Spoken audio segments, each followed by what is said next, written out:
Então, nesse momento, mais uma vez, nós vamos pedir que todos que estão nos assistindo, que estão nos ouvindo agora nessa live através da rede do Facebook do Laços Eternos, possa nos amparar, possa nos sustentar, e pedimos muito amorosamente a proteção dos amigos espirituais, a proteção de Maria e ainda assim, Senhor, a proteção de todos esses emissários de luzes que conosco trabalham na divulgação do Evangelho.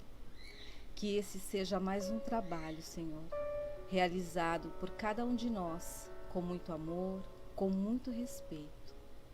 Que Jesus nos envolva mais uma vez, hoje e sempre.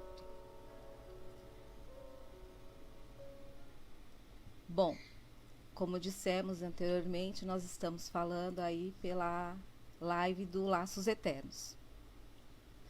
E hoje, como não poderia deixar de ser, nós estamos falando sobre Eurípides Barçanufo, o mentor espiritual da nossa casa, Laços Eternos, que completou aí mais alguns aninhos de existência.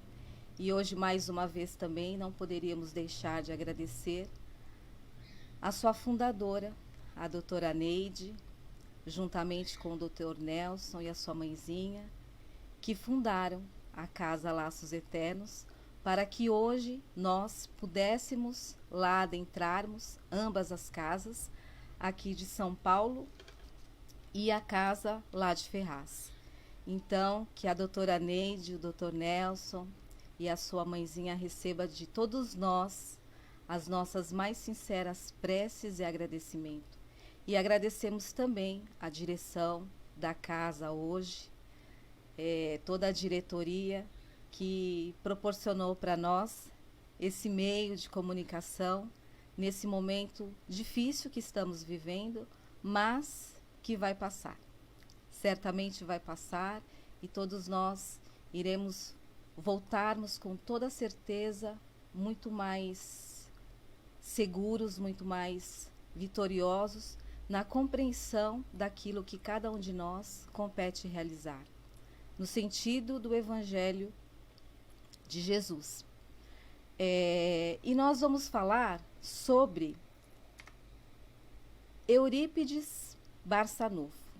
E no Livro dos Espíritos, nós temos a questão 918, que Kardec vai falar sobre os caracteres do homem de bem. E a pergunta é essa: por que sinais se pode reconhecer no homem o progresso real, que deve elevar o seu espírito na hierarquia espírita?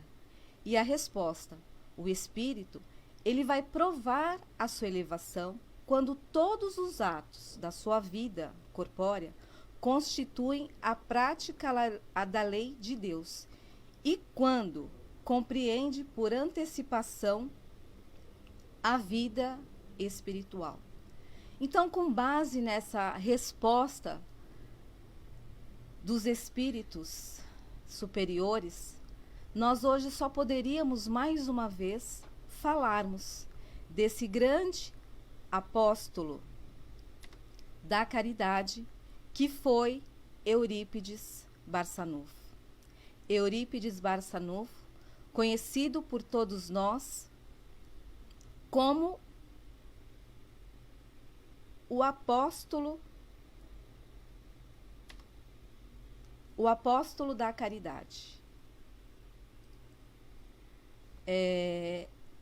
Eurípides, para falarmos de Eurípides, nós precisamos frisarmos 2 pontos que nós iremos seguir nessa conversa dessa manhã, que é Eurípides, o homem, o espírito que reencarnou nesse planeta Terra, mas que reencarnou com uma grande missão. Reencarnou com a missão de transformar, através do seu conhecimento adquirido em existências anteriores, a educação no país. A educação das escolas, porque Eurípides foi um grande agente transformador da educação. Numa época em que o ensino era muito complicado, numa época em que os ensinos eram difíceis de serem levados adiante, não somente por conta da situação de pobreza das pessoas, mas por conta também de influências, tanto da igreja, de influências do governo. Então, Eurípides veio com uma grande missão. Falamos alguns anos atrás da grande educadora Anália Franco, que também participou desse grande movimento transformador da educação, da pedagogia das escolas. Mas Eurípides não somente transformou a pedagogia das escolas, como também transformou a pedagogia moral da humanidade. E Eurípides, ele vai reencarnar em Minas Gerais. Minas Gerais, esse grande celeiro de médiuns que trouxeram para nós, com um embasamento muito profundo, os ensinamentos da doutrina espírita. E Eurípides, ele vai reencarnar em Minas, na cidade de Sacramento. A princípio, lá por volta de 1700, que ainda não era a cidade de Sacramento, era um conjunto de fazendas chamado Seis Marias, conhecido por Arraial do Santíssimo Sacramento. E por incrível que pareça, empreendendo os nossos estudos, Sacramento foi fundada por ordem do rei Dom João VI de Portugal. Um vigário da cidade vizinha, conversando com Dom João VI, pediu-lhe que pudesse fundar uma vila onde eles pudessem levar o Evangelho de Jesus Cristo para aquele povo tão simples, tão humilde, tão cheio de coisas para aprender. Então, Dom João VI mande que funde-se esse Arraial do Santíssimo Sacramento, sobre a égide de Maria de Nazaré. E Sacramento, que se localiza no estado de Minas Gerais, foi passado a chamar Cidade de Sacramento, município de Sacramento, no ano de 1876. Então, nós vemos aí que a espiritualidade superior organizou esse celeiro espiritual de onde saíram muitos médiuns, de onde nesse tempo de Eurípides, própria Sacramento, existiam muitos médiuns, e médiuns principalmente de efeitos físicos, que era ali o início do movimento espírita no Brasil. Então, vejamos a importância do nascimento de Eurípides para todos nós. E Eurípides, então, vai reencarnar no dia 1º de maio, na cidade de Sacramento. Os seus pais eram Hemógenes Ernesto de Araújo e Jerônima Pereira de Almeida. Ele conhecido como Mojico e ela como Meca. Eurípides é o terceiro filho de um total de 15 filhos. Vinha de uma família muito pobre, mas uma família extremamente preocupada com a educação dos próprios filhos. E o Eurípides, então, já desde muito cedo, manifesta grandes vontades pelo estudo. Nós vamos ver no slide seguinte a casa onde Eurípides nasceu. E ele era uma criança muito esperta, uma criança muito amorosa. E desde muito cedo, o pai, então, passa a deixar, por enquanto, os ensinamentos do seu filho para o professor Joaquim Vaz de Melo, que era um professor que já percebeu desde muito cedo essa inclinação do Eurípides Barçanufo para os estudos. E certa feita, então, se hospeda era costume da época, se hospedarem as pessoas nas casas para pernoitarem. E num determinado momento ainda, quando muito jovem, se hospeda um médico na casa do Eurípides. E ele então se apaixona mais ainda pela medicina. Pede os livros emprestados daquele médico viajante e decide então que ele vai ser médico, porque a sua mãe, Dona Meca, sofria de grandes crises nervosas acometidas de desmaios. Portanto, ela não poderia frequentar a igreja católica da época, porque toda vez que ela entrava na igreja, ela tinha visões e isso causava grandes crises nervosas. Então, um dos motivos do Eurípides ter essa inclinação à medicina era porque ele gostaria de cuidar, de curar a sua mãe. Mas, logo muito cedo já, Eurípides termina os seus estudos. E aí, o professor da escola onde ele estudava fala para os pais de Eurípides: olha, algo muito raro está acontecendo. Essa criança, esse menino, nós não temos mais nada a ensiná-lo, porque ele já havia compreendido todos os ensinamentos, todas as lições. Eurípides, já desde muito cedo, passa a atuar no colégio em que ele mesmo estudou, no Liceu Sacramentano. Ele ajudava os professores. Toda vez que faltava um professor, ele ia substituir. E ele dava aulas de português, matemática, francês, inglês, latim, física, geometria, botânica, arte dramática, astronomia, zoologia, química, anatomia, filosofia. Ou seja, ele era um espírito altamente superior. Tamanho era o seu conhecimento e principalmente um autodidata, porque ele aprendera muitas coisas sozinho. Então aí a gente já vê aí de antemão a bagagem de Eurípides. E logo que o professor Deville comunica esse fato aos pais de Eurípides, ele vai falar então para o seu Mojico que leve Eurípides até o Rio de Janeiro, para que lá ele possa estudar faculdade de medicina na Escola Naval do Rio de Janeiro. E por 2 vezes eles vão até a cidade. Mas a mãe fica muito chateada, a mãe fica muito nervosa e as crises se intensificam. Então Eurípides logo percebe que se ele se afastasse ali, daquele momento, da sua mãe, ela iria piorar. Então Eurípides resolve abandonar aí o seu grande sonho de ser médico para ficar ao lado da mãe. Mas nós vamos perceber que esse sonho não é completamente abandonado por Eurípides, porque ele se interessa muito por outros tipos de estudos.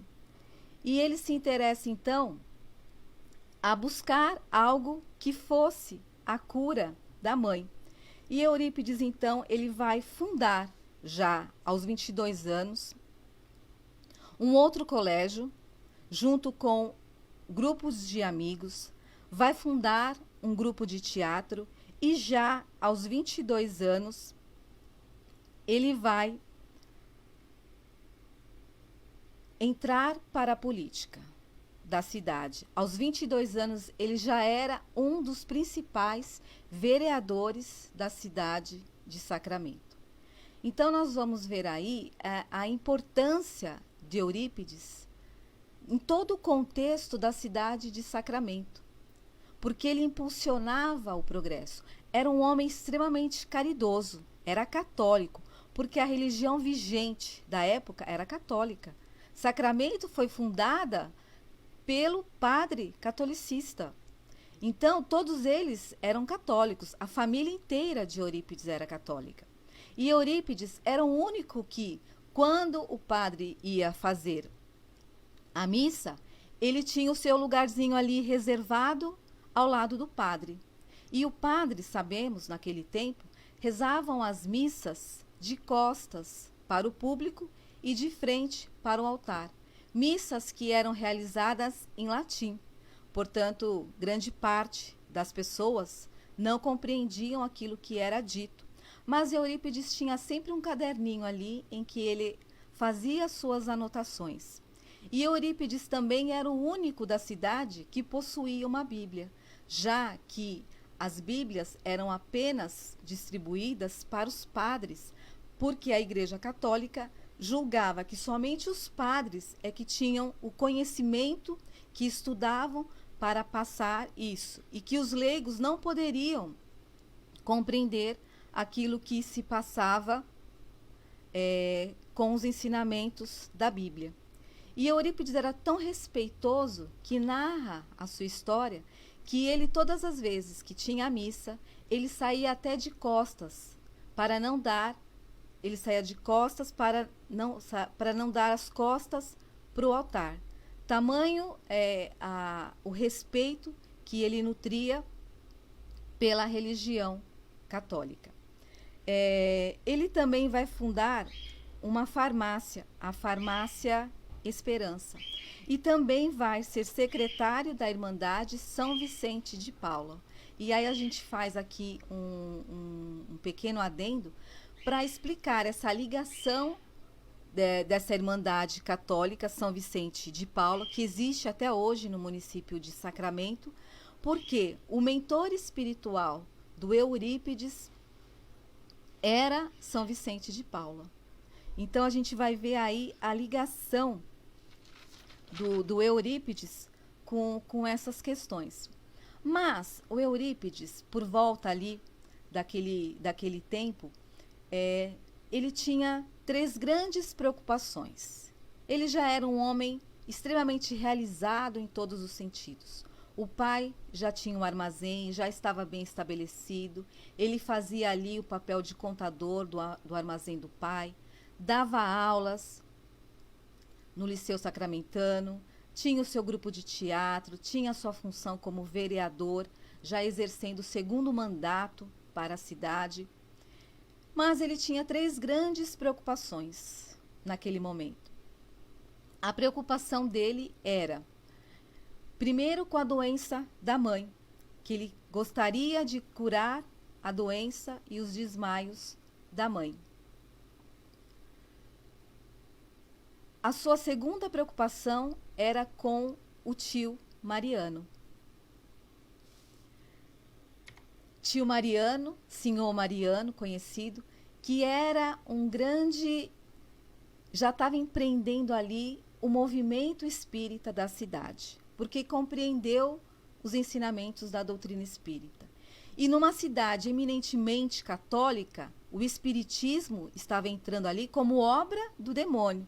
Tanto que nos estudos que nós fizemos, nós vamos procurar lá que na Constituição brasileira de 1890 foi proibida a prática do espiritismo.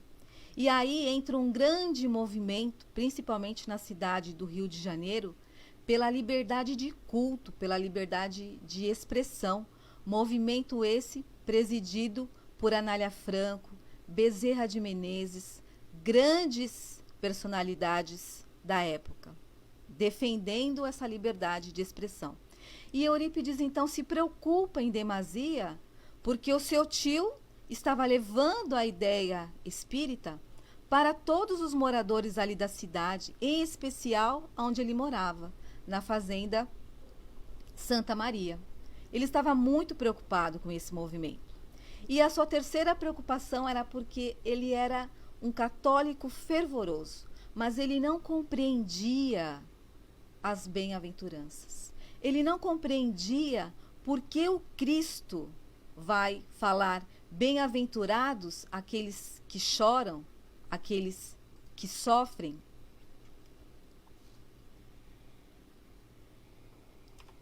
Bem-aventurados aqueles que sofrem, aqueles que choram, aqueles que sofrem. Ele não compreendia esse movimento. Essa instrução do mestre. Como se sentir feliz sabendo que está sofrendo. Então, Eurípides, certa feita, sem que ninguém soubesse, ele vai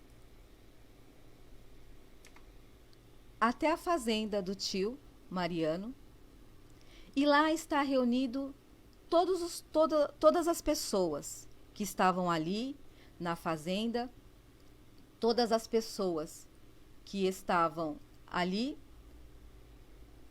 ao redor do seu tio.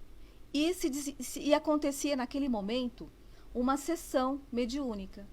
Só que Eurípides já começa com algumas dúvidas quando ele adentra aquele ambiente. Primeiro que todas as pessoas da fazenda, maioria eram seus parentes, estavam ali reunidos. Portanto, todos os bancos estavam preenchidos. Apenas 2 bancos estavam vazios.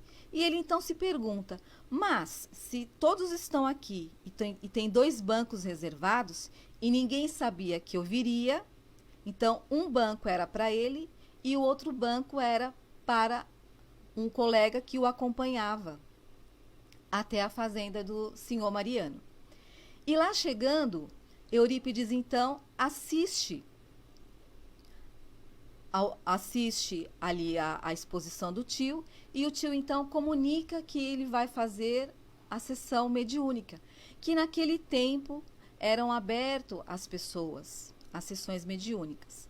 E Eurípides então, sem mencionar para ninguém, em pensamento, ele fala assim, bom, se os espíritos se comunicam, dos mortos se comunicam, então eu quero que um espírito se comunique através do Aristides.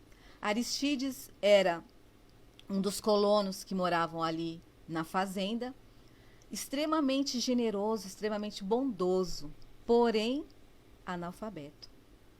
Completamente analfabeto, não sabia nem ler nem escrever. E ainda mais, eu quero que ele me fale, através de Aristides, a explicação sobre as bem-aventuranças. E que seja através de João, o evangelista.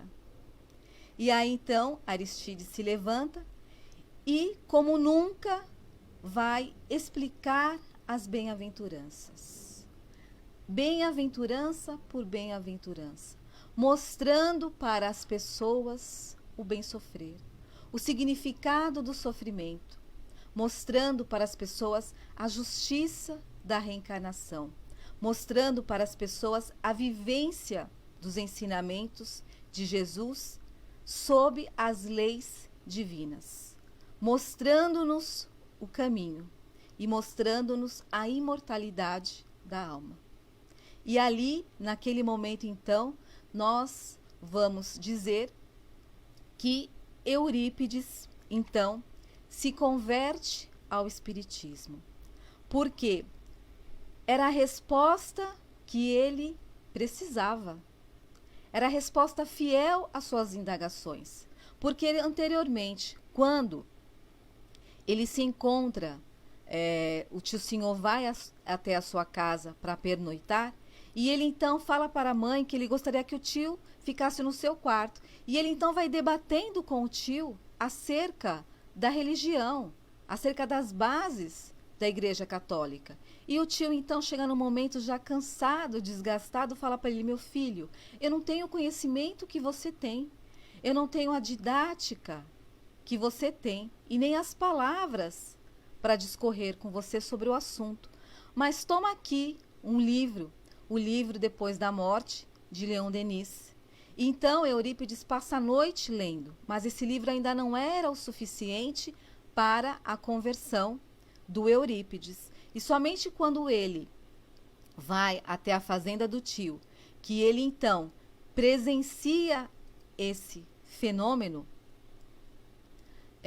que aconteceu com ele e que depois ele iria explicar a todos, é que ele se converte ao espiritismo de fato e passa a atuar grandemente dentro do movimento espírita. Nós temos fatos aí que são notórios da atuação como médium de Eurípides Barçanufo. E logo que ele se converte ao espiritismo, ele deixa a Irmandade São Vicente de Paulo, a princípio conduzida por ele, porque a pedido do Espírito Maria de Nazaré, ele deixa essa entidade, porque Maria fala para ele: meu filho, nós temos para conduzir esse trabalho outras pessoas, e explica para ele que o trabalho dele é outro. E aí Eurípides dava as suas aulas, e muitos relatos dos alunos dizendo que quando Eurípides dava suas aulas, num determinado momento dessas aulas, ele entrava em transe mediúnico. E os alunos já sabiam. Ele que ficava meio que em estado letárgico, estado de prostração, como se fosse um sono. E dali ele então iria fazer muitos partos. Muitas histórias dos habitantes de Sacramento dizendo que Eurípides era um grande parteiro, realizava partos a distâncias, e certa feita então tem até um caso em que conta que o homem foi correndo até a escola, e o Eurípides comenta com seus alunos, alguns momentos antes desse episódio acontecer: olha, vai chegar aqui um senhor, ele vem me buscar para fazer o parto da esposa dele, mas eu já fui até lá, já realizei o parto, já mediquei, tá tudo bem. E quando, de repente, esse senhor sobe as escadas, bate na porta e fala: professor Eurípides. Ele: mas eu já fui lá, sua esposa tá bem, nasceu uma linda menina. Mas como? É a mesma estrada que vai e volta, eu não cruzei com o senhor. E Eurípides, então, muito educado, acompanha esse senhor até a sua casa, e quando lá chega, a esposa fala para ele: mas professor, não precisava ter voltado, eu e a criança passamos bem. E muitos desses episódios aconteciam. Mas nós temos aí a primeira cura, porque uma das mediunidades de Eurípides era a mediunidade de cura. Ele trabalhava, realizava muitas cirurgias espirituais sobre o comando de Bezerra de Menezes, muitas curas. E uma das curas que ele conseguiu foi curar a sua mãe, que nada mais é que a sua mãe tinha, que essas crises eram um movimento no sentido de que a missão de Eurípides estava em Sacramento, e de que a mãe também era médium de efeitos físicos e de vidência, porque via ali os espíritos. Então ele cura sua mãe. Cura também, uma segunda cura notória de Eurípides Barçanufo foi quando ele fala para o seu tio Senhor. Num determinado dia, já altas horas da noite, ele fala para o tio: o senhor conhece um homem que mora depois daquelas montanhas? E o tio pensa: conheço sim, é o Carlos, ele vive afastado, porque ele tem lepra, uma doença altamente contagiosa. E então, Eurípides fala para o tio: eu preciso ir até o Carlos, porque o Carlos está muito mal, está com sede, está com fome, e se nós não formos até lá, ele vai morrer. E o tio fala para ele: tá bom, meu filho, então vamos amanhã logo cedo. Não, tio, temos que ir agora. Mas, meu filho, essa mata cheia de animais selvagens é perigoso. E Eurípides fala assim para ele: mas, meu tio, nós estamos sob a proteção de Deus, estamos trabalhando para Deus, então não temos que temer. Então ele se desloca até onde o Carlos estava, fornece o alimento, água, dá-lhe um passe e em seguida dá-lhe um beijo na testa. E aí Carlos fica curado. Quem, hoje nós perguntamos, né, em sã consciência teria a coragem de dar um beijo num leproso cujas feridas estavam ali totalmente expostas? E essa é uma das curas de Eurípides Barçanufo. E tantas outras. Eurípides era médium de bicorporeidade, Ou seja, enquanto ele estava ali, em algum lugar, o seu corpo se deslocava e ia para outro lugar, ali se materializava e cumpria ali o que ele viera a fazer. Tanto médium de efeitos físicos, tanto de materializações, tanto que teve um episódio que os seus alunos narram, que eles estavam ali numa aula externa em contato com a natureza, e Eurípides então pede aos alunos, numa pedra ali polida, que escrevam seus nomes. E aí todos os alunos vão lá, escrevem os nomes na pedra, e quando retornam, e aí Eurípides então pega aquela pedra e joga a pedra no Ribeirão Borá. E eles então voltam para a escola para dar continuidade nas aulas, e quando retornam para a escola, qual que é a surpresa deles? Ali estava a pedra. Portanto, Eurípides era também médium de efeitos físicos. Mas essa conversão de Eurípides Barçanufo também não foi algo fácil, porque numa cidade eminentemente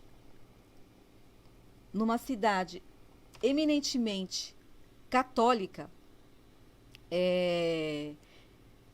chega num momento em que as pessoas retiram seus filhos da escola. E Eurípides é abandonado pela sociedade, pelas pessoas. A escola então fica às moscas. E ele então, muito chateado, a ponto já de entregar o prédio onde funcionava a sua escola, os professores também o haviam abandonado. Ele então começa a chorar. E num desse movimento, se aproxima um espírito muito superior. E ele então para e pensa, nossa, mas eu devo estar com algum problema, ou deve ser alguma mistificação, porque no estado emocional que eu me encontro, não poderia um espírito dessa envergadura estar ao meu lado. E esse espírito então o conduz a então permanecer em estado de inconsciência e a dar a seguinte mensagem psicografada para ele. Não sei se eu serei fiel no escrito, mas Maria, mãe de Jesus, fala para Eurípides: meu filho, você não será abandonado, nós estamos ao seu lado. E fala para Eurípides para tirar a placa do colégio que traduz aí o orgulho, a vaidade humana de Liceu Sacramentano e coloque o nome Colégio Espírita Allan Kardec. Tire a placa e coloque Colégio Espírita Allan Kardec. E também pediu para que ele então instaurasse, naquele momento, um curso de astronomia, frisando, um curso de astronomia. E aí então Maria fala para ele, e outra, às quartas-feiras, às 9 horas, coloque para os seus alunos o culto do Evangelho do meu filho. E sobre a minha proteção, tudo estará bem. E assim, então, Eurípides procede. E aí, vamos dizer que Eurípides, então, os seus alunos passam a retornarem às aulas, o colégio é um sucesso de fama nacional, porque muitos colaboradores da área de ensino, muitos mestres vinham até Sacramento assistir aí as aulas de Eurípides, que inovou o conceito da educação, volto a frisar, da educação do ensino do país, adequando as salas para salas mistas, excluindo castigos, palmatórias, compensações. Então, Eurípides era um espírito que estava muito à frente de seu tempo. E os alunos, ao final das suas provas, davam verdadeiros shows de conhecimento. Tudo isso através da inovação desse espírito de ordem superior. E nós vamos dizer, então, que o colégio, numa cidade eminentemente católica, vai para frente. Mas nós precisamos aí conhecer um pouquinho da história, dessa bagagem espiritual do próprio Eurípides. E para nós falarmos um pouquinho disso, Luciana, só me fala quanto tempo mais eu tenho, porque você sabe, a gente gosta de falar só um pouquinho, mas é pouca coisa, tá, gente? Não é muito, não. No livro da sua biógrafa Corina Novellino, A Grande Espera, nós vamos ter alguns dos relatos das reencarnações que nós temos conhecimento dentro da literatura espírita. E lá nós temos uma reencarnação, uma das reencarnações de Eurípides como Marcos. Era já o começo do cristianismo. Ele nasce ele é romano de nascença, mas também se converte depois entre os essênios. E ele também era um grande mártir do cristianismo, que também conviveu com João, o evangelista. Então, por isso dessa ligação profunda das dúvidas dele com relação às bem-aventuranças. E ele morre pela causa do Cristo. Nós vamos ver também, no século III, uma das suas reencarnações, que está narrada no livro Ave Cristo, que é um livro lindíssimo de Chico Xavier, em que ele é Rufo, ele é um escravo. E ali o dono do escravo, num determinado momento, fala para ele dar o seu testemunho, se converter ali a religião da época, a deusa Síbiris, e ele fala que não. E aí ele vendo ali, é açoitado, e um dos capangas ali do rei da época tem a brilhante ideia de que se ele não renunciasse, que ele então seria preso a um potro, a um cavalo e arrastado pela cidade.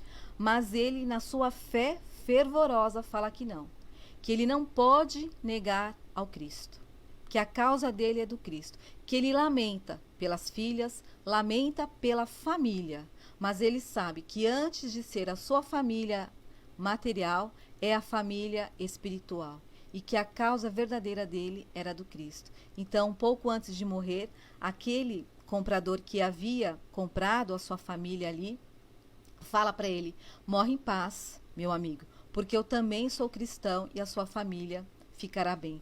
Então, esse era o grande testemunho de Eurípides na sua trajetória. Uma de suas reencarnações muito próximos a Allan Kardec foi também como Johann Lavater, um pastor também,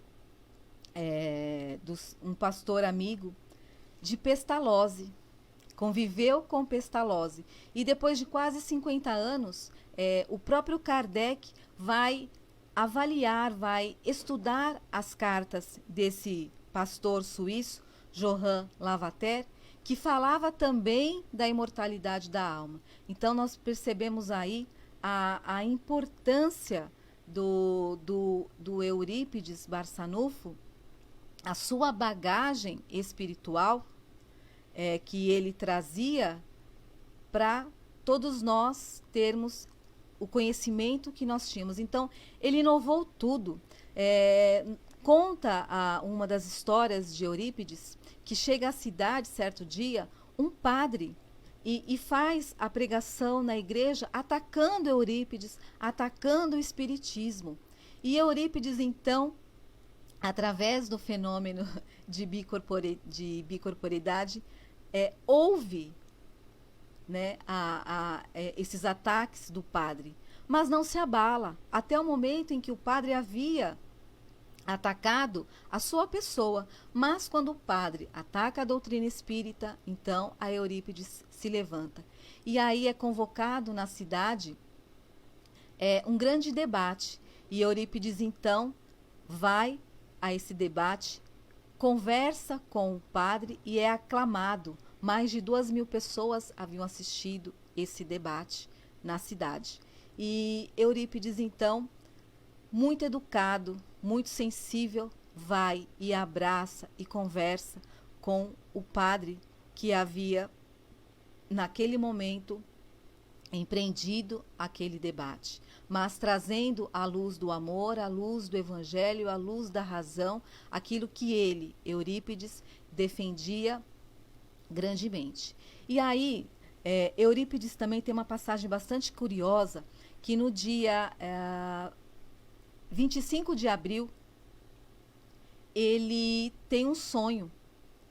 Ele, em desdobramento, ele vai até as esferas superiores e o seu mentor fala para ele que ele estava próximo a sua vida terrena, que ele havia cumprido a sua missão e que em breve ele estaria ali no mundo espiritual. Eurípides, então, trabalha ainda mais, não comenta o episódio com ninguém. Mas tem uma certa curiosidade também, que num determinado momento, Eurípides, ele, em desdobramento, se encontra com Cristo, se encontra com o Mestre. Nós iríamos passar um vídeo, mas não vai dar tempo, porque eu creio que já ultrapassei um pouquinho o horário, não vai dar tempo. Ele se encontra com o Mestre, e aí ele vê o Cristo chorando, e ele se ajoelha diante do Mestre. E aí nós vemos que pouquíssimos espíritos, só um espírito realmente de alta envergadura, teria esse encontro com o Mestre. E que ele se encontra e Jesus está chorando. E ele fala assim para Jesus: Mestre, por que choras? E Jesus não responde. E novamente ele interroga: Mestre, por que choras? Choras pelos descrentes da terra? Pergunta Eurípides. E Jesus responde a ele: Não, meu filho. Eu choro por aqueles que conhecem o meu evangelho e não o praticam. E desse dia em diante, ainda mais de forma abrangente, Eurípides trabalha até o último dia da sua vida aqui na Terra. E no dia 1/11 de 1918, em que havia o surto da febre espanhola, Eurípides adquire a febre espanhola e ele então, com febre muito alta, ele então deixa às 5h30 da manhã o seu corpo físico e é recebido no mundo espiritual pela ordem dos espíritos superiores. Teríamos muitas coisas para falarmos de Eurípides, muitas coisas. Mas o que mais nos chama a atenção é o trabalho, é a educação moral, a educação fiel desse grande espírito, desse grande homem no nosso meio, mostrando-nos a vivência do Evangelho de Jesus, mostrando-nos que somente é possível vivenciarmos e sermos os verdadeiros homens de bens preconizados ali no Evangelho segundo o Espiritismo, quando nós façamos a vontade do Pai, olhando para o próximo, atuando com o próximo, se colocando no lugar do próximo. E fica aqui então a nossa gratidão a esse grande Espírito, que é o patrono não somente da nossa casa Laços Eternos, mas o patrono espiritual de muitas casas, porque ele continua e continuará atuando sobre a égide do Cristo, sobre o comando dessa pleiade de espíritos superiores, insuflando a cada um de nós essa possibilidade de cada vez mais sermos melhores. A nossa gratidão, então, à nossa casa Laços Eternos, que nos acolhe, que nos recebe, a doutora Neide, que deixou essa casa maravilhosa, em que só nos emociona, em que só traduz para nós a certeza de que estamos no caminho certo, junto com esses emissários de luzes, junto com irmãos, com amigos, em que essa casa Laços Eternos não é mais uma casa, é um nó, porque como diz as nossas grandes companheiras e presidentes aí da nossa casa, Maria dos Prazeres, a Silane, é a nossa família espiritual que nós reencontramos. Então, muita paz, muita gratidão e que chegue ao coração de Eurípides esse nosso sentimento de amor e de profunda admiração. Muito obrigada, um beijo no coração. Fiquem conosco em sentimento, em coração, em pensamento e curtam aí outras lives que virão através dos canais do Facebook no Laços Eternos, tá bom? Muito obrigada, um beijo a todos, ótimo final de semana. Tchau, pessoal!